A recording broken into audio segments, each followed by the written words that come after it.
Kamusta? Ako nga pala si Alyssa, ang leader ng pangkat-4 na nanggagaling sa Tan Einstein at aming inihahandog ang programang inyong mapapanood pagkatapos ng aking pagpapakilala. Kaya ano pa ba ang hinihintay natin? Handa ka na ba?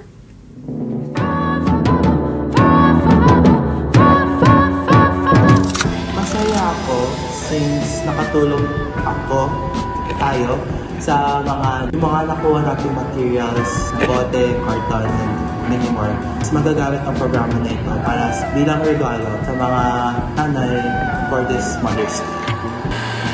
Okay, so program not just about the environment but about the Mother's Day celebration or the incoming Mother's Day celebration. As long as the implementation is successful, then the program is good.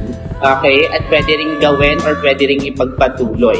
Kasi ang program naman hindi lamang natatapos sa isang isang gawaan lang. Okay, that may be or that may serve as your legacy. Okay, na pwede rin gamitin ng ibang mga mag-aaral na yun nga. Okay, kapag may ipapagawa yung teachers din nila. Okay, and bakit ko naman kayo pinagawan ng ganyang gawain? Okay, one thing that is actually lacking sa mga teachers or sa amin as teachers is community engagement. Di ba? Hindi kayo masyadong nakakalabas. Ano lang yung mga pinapagawa inside school lang. Okay? So yun naman ang gusto kong, a legacy of a social science teacher to at least engage students in the community. Not just in school activities or school projects but community projects as well. Okay, yun lang naman para at least hindi ma-shock din yung mga bata na their point of view or view about their surroundings. Okay, for them to maunawaan din that may be a simple act, okay, na pamumulot, okay, ng mga recyclable materials to be used, okay, but that simple act have a great impact for future generations, okay, since yun nga, isa sa mga problema dito sa atin, especially sa metro, is yun, basura.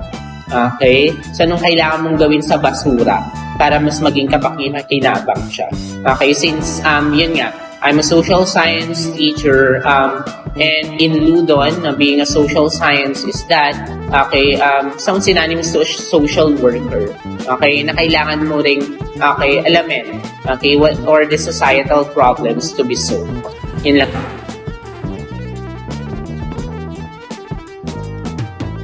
Okay, so as of the moment, maayos-ayos naman.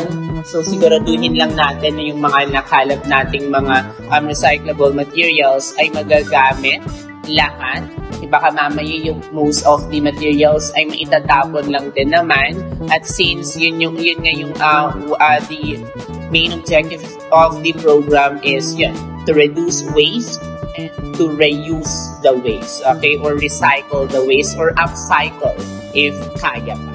Okay, so sa ngayon nakikita ko naman na maayos since nandito lahat ng mga group members na nagtutulungan. At dito nagtatapos ang aming dokumentaryo. Maraming salamat sa inyong pakikinood at pati na rin sa inyong kooperasyon.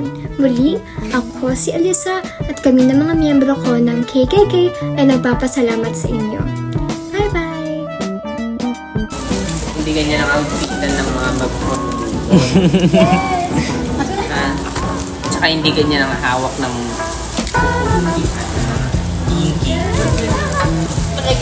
higi.